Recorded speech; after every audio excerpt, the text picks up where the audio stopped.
Hello there, and today we are going to look at some tactics that can help you win in lines of battle to secure in some victories and advance in the ALO rating.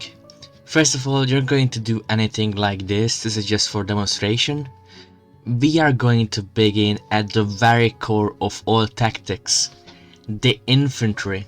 So over here, I brought some army setups.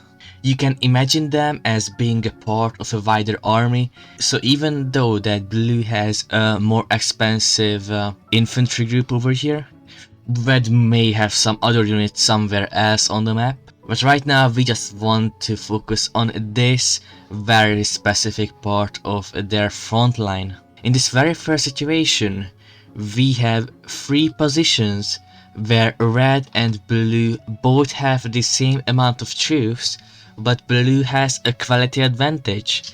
So how will you spend this advantage?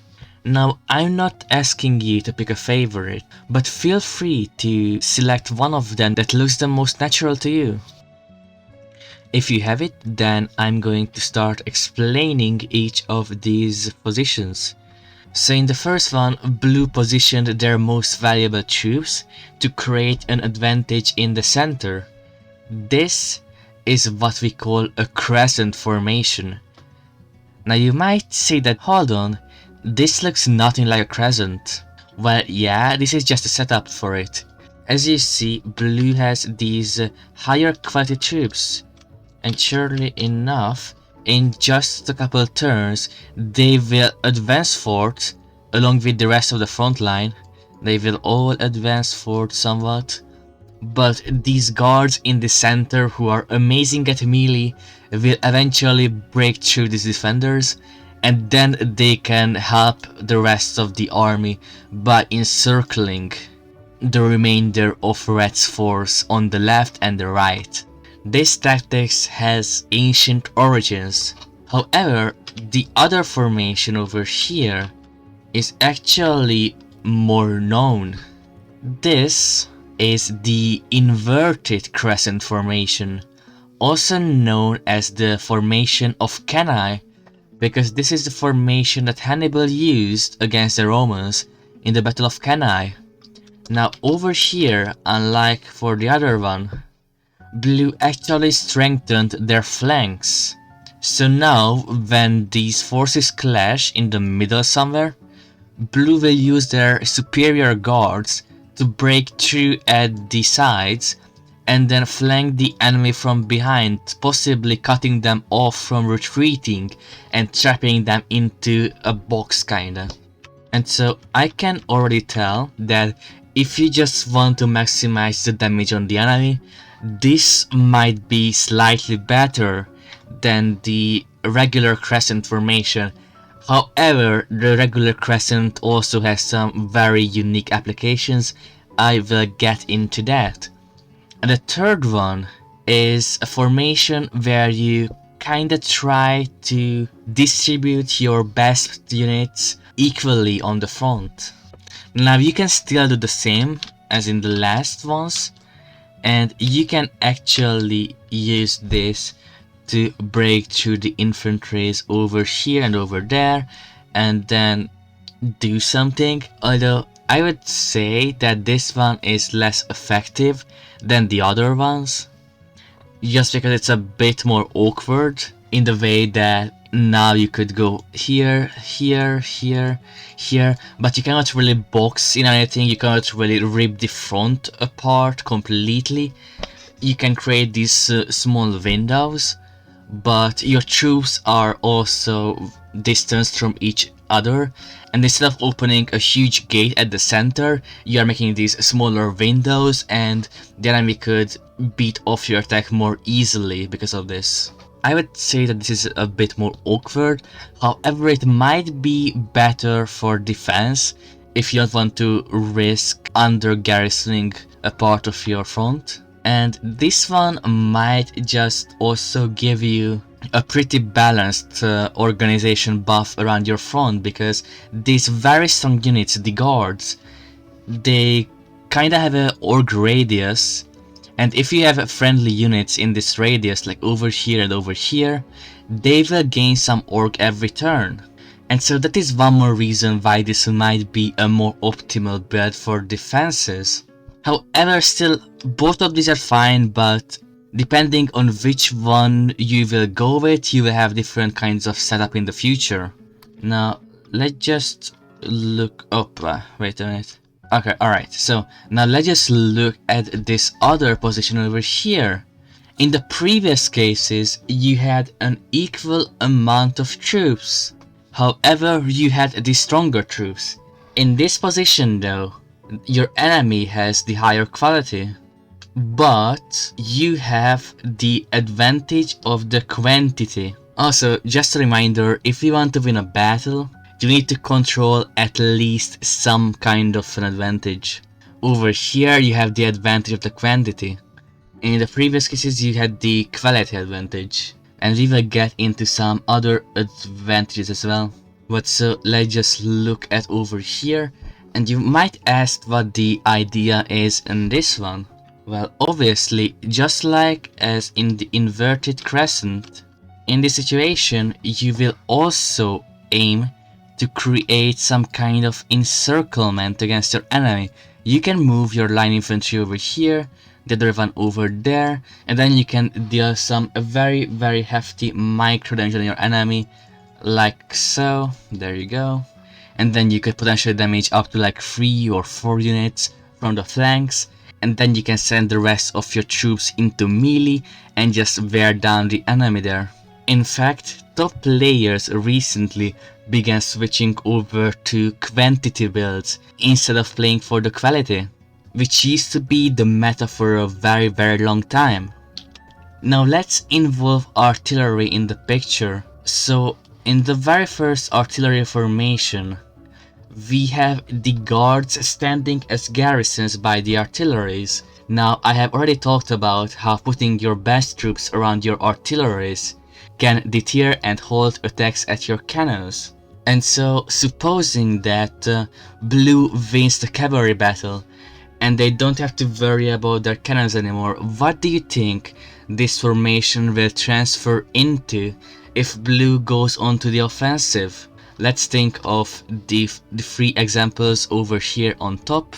We have the crescent, the inverted crescent, or the balanced. And I imagine that this one is probably like quite obvious, as you can imagine, blue's troops can really simply just march forward, and then you can already see their crescent. Oh, that is some oof. Oh, alright, ignore my arrows, they are horrible. Yes, so we're gonna march forward, and they will have their best units on the center, while they will have their regular units on the flanks. One of the fun applications of this is that if you know which of these 3 positions will your enemy form into when you get into a frontal battle, you can arrange your own position accordingly. So for example, you could have a symmetrical battle where you try to match your enemy's formation. So if he goes crescent, you can also go crescent, and then you can kind of neutralize the infantry battle and then try to win the battle either by artillery or by cavalry.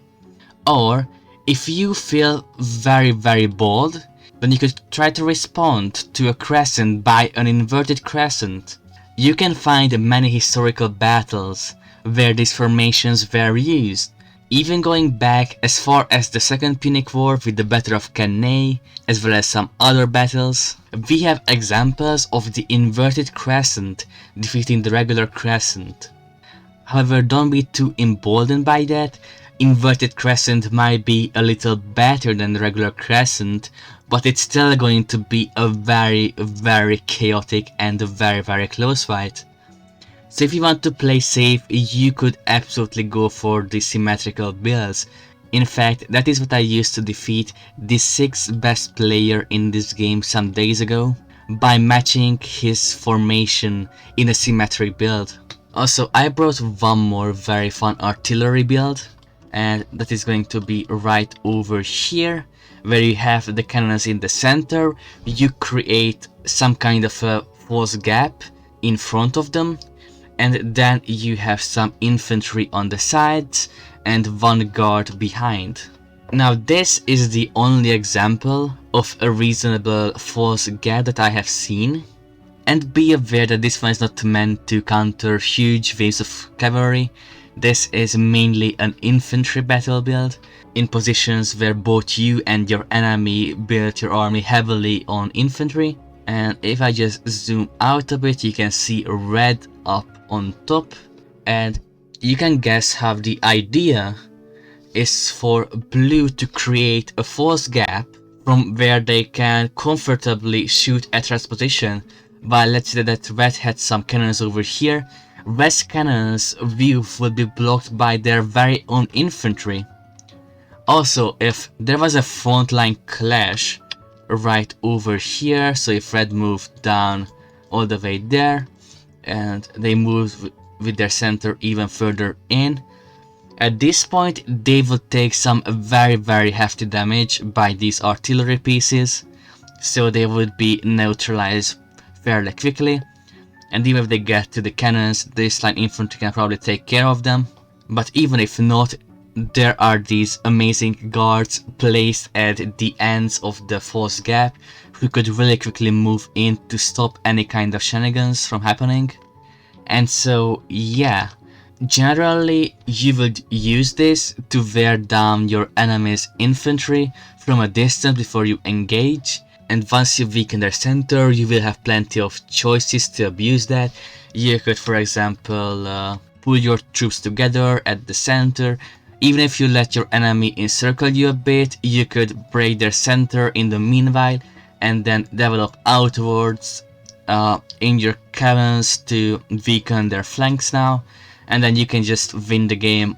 Now once again, if you are a bit more confident about your skills, you don't really have a garrison over here, you can put him anywhere else on the front, somewhere where they would be somewhat more useful.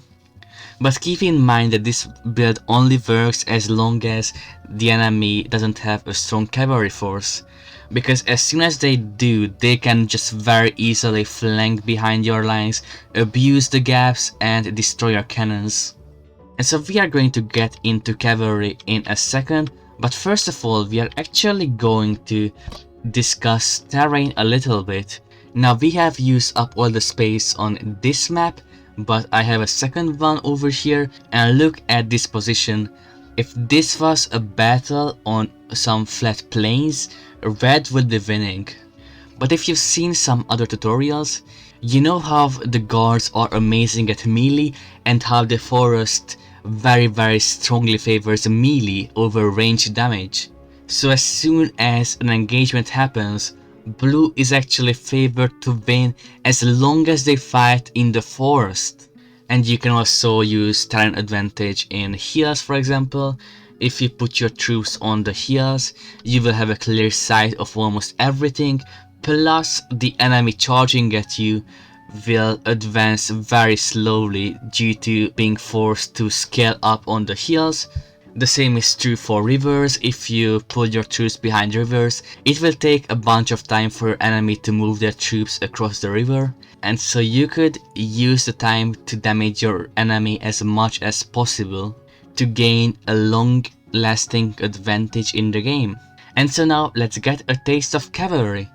First of all, I want to show you a very common mistake that 1000 rated, 1100 rated beginner players tend to make in this game. And that is to over-responding to a cavalry threat. Over here I have an example where blue forms a square to defend themselves from any unwanted cavalry flanking. Now the problem would be less obvious if I hadn't placed red's infantry on top over here. But to very quickly summarize the problem with this threat is just look at what would happen if red was to stay put with their cavalry, so no movement over here. Red will just stay in place over here, and instead they will just push with their infantry. You would have 3 or maybe 5 blue troops against all of red's force, and all of these infantries over here will be all inactive. You basically permit your enemy to defeat you in detail. Now this problem is even worse if your enemy has an artillery of some kind over here and they can just shoot at your troops completely unopposed. They can just slowly drag the fight out until they can weaken you very much so that you would become a very weak victim. Ideally, you could assign 1 or 2 troops at max to each cavalry unit. So this guy should look out for that one, he will look out for that one, he will look out for that, he will go over there, and then you can redeploy all these troops to focus at the main part of this battle. And if you look at this, blue already has a way better chance than red has, and now they are set to win this battle as long as they can keep it together. Now you observe this battle from the perspective of blue, but for the next example, put yourself into the perspective of red. Red is a very aggressive color, so now you are on the attack. Look, if blue had all their troops on this front line, they would have an advantage. But as red, you have decided to move your cavalry on the flanks, creating a threat in blue's back ranks, forcing them to commit some troops to defend against your cavalry. And in this case, blue have made 2 mistakes. Can you spot them? First of all, they have definitely overcommitted on the defense against cavalry. Second of all, they are standing way too far away from the main front line. They should be standing over here or over here. Because whenever you have your troops far away from each other, you give a chance to your enemy to abuse it and defeat you in detail. For example, if you have your troops like this, then red will obviously just crush your front first and then they will deal with your flanks. However, if you had your troops over here, then you would be in a slightly better position. Now be aware that because I gave red some more units than I did to blue, they will always have an advantage in this situation, but having your troops together will still put you in the best achievable position for this army composition. And if you want to win the battle from this position, then you will need some extra trick, such as your own cavalry somewhere like over here. They could move in to create some threats of their own, or you could also have some artilleries shooting at the enemy, weakening them. You also want to have a guard next to every cannons, and this position is much more winnable for blue than it was before. Now we are going to go over some more applications of cavalry, just like in the very first series of applications for infantry. Over here we have a situation where blue put their cavalry on the 2 flanks, and over here blue actually put their cavalry in the center, and in this one blue put all their cavalry on 1 flank only. Now just by looking at all 3 of these setups, which one would you prefer to use in their distinctive position? You can ignore this hill for now, this is only for a later explanation. But so would you have your cavalry equally divided on the 2 flanks? Or would you put them all on the center? Or would you put all of them on one of the flanks? Now if you have your first initial preference, then I will go over them. In the first one, where you put your cavalry equally on the 2 flanks, you basically keep the option to be able to very quickly commit on at least one of these threats on the flanks, and so you could move your cavalry behind enemy lines very quickly. If red was to have all of his cavalry on the right, for example, then you could cancel your attack on the right and only attack on the left, very foundational. And of course, if red had a weaker cavalry on both of the flanks compared to yours, then you can advance on both of the flanks. Now let's jump over to the 3rd position before looking at the 2nd position. If you put all of your cavalry on one of the flanks, you take a gamble in the very first move. Now you would mainly want to do this if you have some kind of a heavy cavalry, because overcommitting on one of the flanks is usually an anti-cavalry tactics where the enemy has some kind of a weaker cavalry than you do. Then you can quickly take them out and then create a threat on the back ranks. But so otherwise, if red had some cavalry on the left, let's say that like 3 cavalry units over here, then you are kinda screwed, because it will take some time for your cavalry to get over to the right, by which time red can already get into a very threatening position, and you are just worse off than if you had divided your troops on the 2 flanks. But if you get lucky like in the first position, where red has only barely imposed you on this flank, then you can absolutely take them out and then flank him from behind. And even if he has some troops on the other flank, that will be fine. You can just use your infantry to defend against it, and then you will be chilling. Now the third position is a very interesting one actually, because this one is more commonly when you have cavalry in the center, they would be put behind the infantry.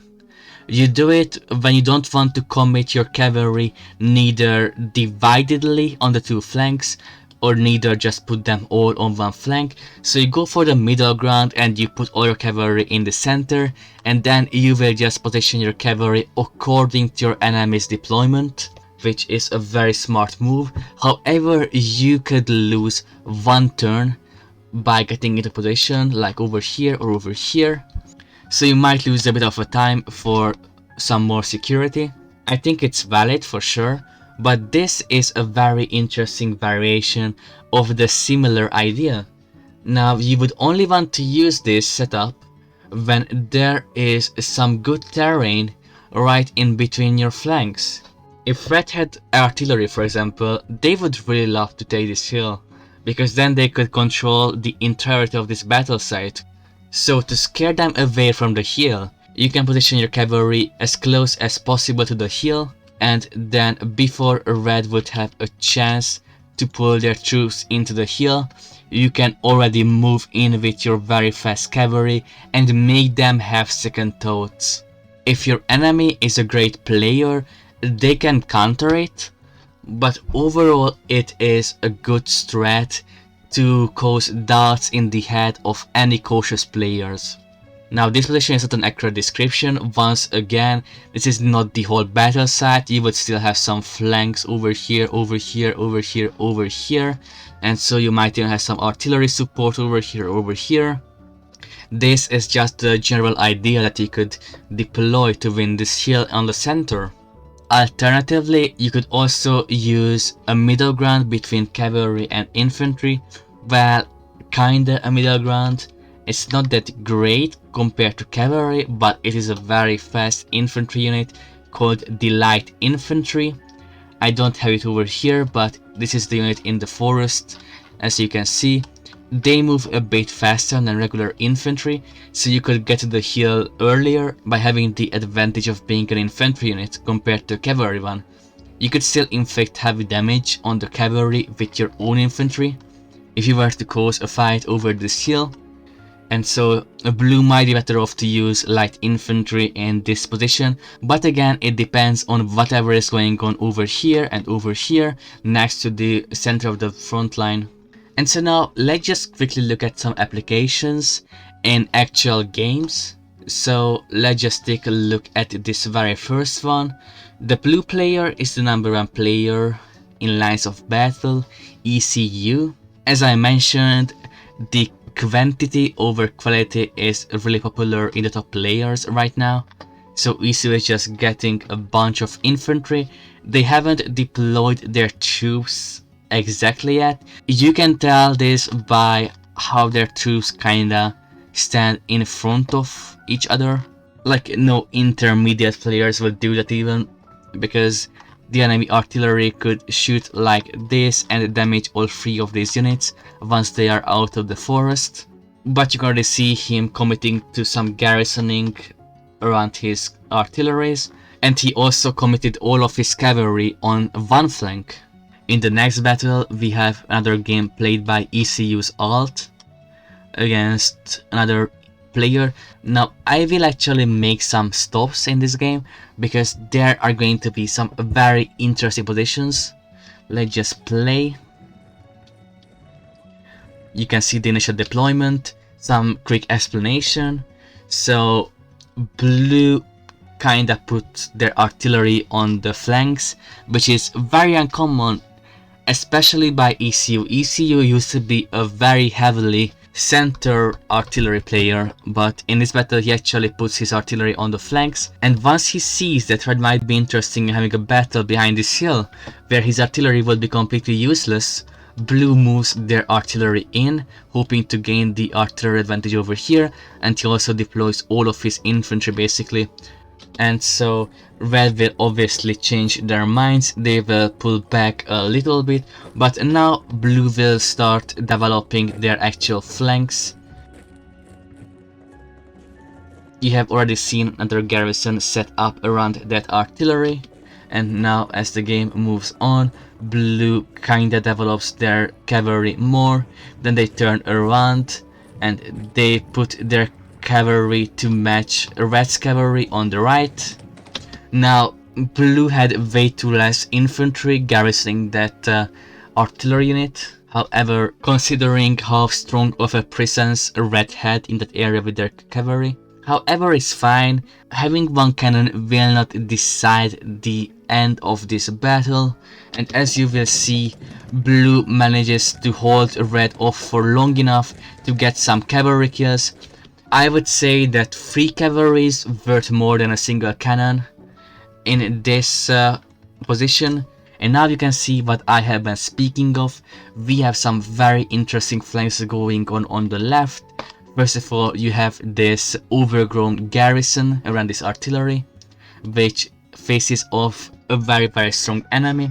And up north we see how significant a quantity advantage blue has. In this position, blue has 2 choices.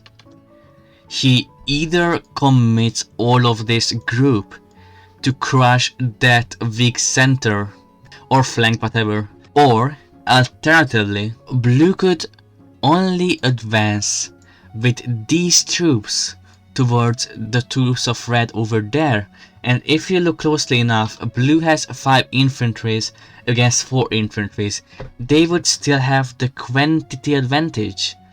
And then they could turn this second group of infantry to flank red's other force. And so this way, blue can switch their quantity advantage from only applying over here into having them applied over here and over here as well. And as you can imagine, if blue succeeds in that, then they have not only won the cavalry battle, but they have also won the infantry battle. And surely enough, this is what we see when we play the game. You can see how blue detaches some of their infantry to flank red's force from behind, while they also keep a very strong pressure on the red's force. They don't give them much time to reorganize. They pull their cavalry in at the right time to assault red's artillery, and now they just control the whole of the battle site. There you go. This is a massive blue victory. Let's not even watch the credits. Let's just go forward for the third game. And this game is very interesting because red has a no artillery build. You surely must have seen some games like this already, but basically whenever one side has no artillery, they usually go for a very strong cavalry build. And the games played by these cavalry builds are absolutely crazy. They are always hanging in the air. They are about one big gamble usually, and whoever wins that single gambled engagement wins the whole battle. Now these cavalry players are really experienced with their cavalry management, and they will use it the best they can to force you into a very uncomfortable position.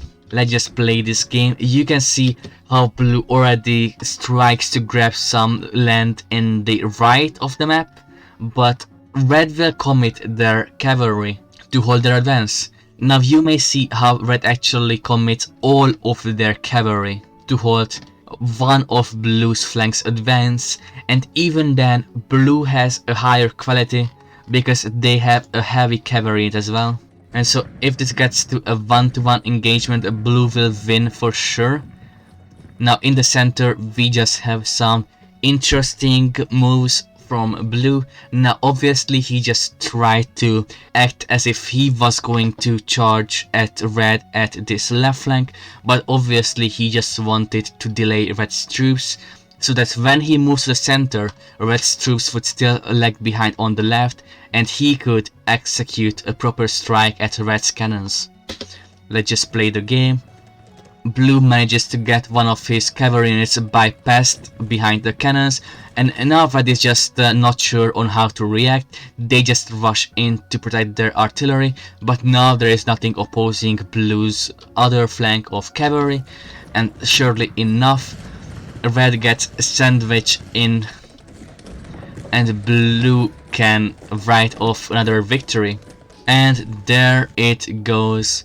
Now have you paid attention to what was the mistake made by red in his position? I am going to replay this battle once again, and I will stop wherever I think that red has made a mistake. Let's go.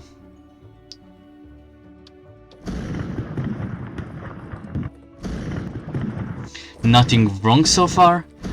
Alright, first mistake. Red was very naive about this left flank. They should have realized blue's real intentions sooner, and they definitely could have had more of their troops on the center. Second of all, as I already mentioned, deploying all of your cavalry is not the best idea in this position. Red probably would have had the most chance if they just defended their cannons with some kind of a fort build. But let's continue for now, and let's try to spot some other mistakes. Red plays kinda alright, I meant to say, but red has crossed the river for some reason. Crossing the river takes some time, plus now it isolates you from the rest of your army.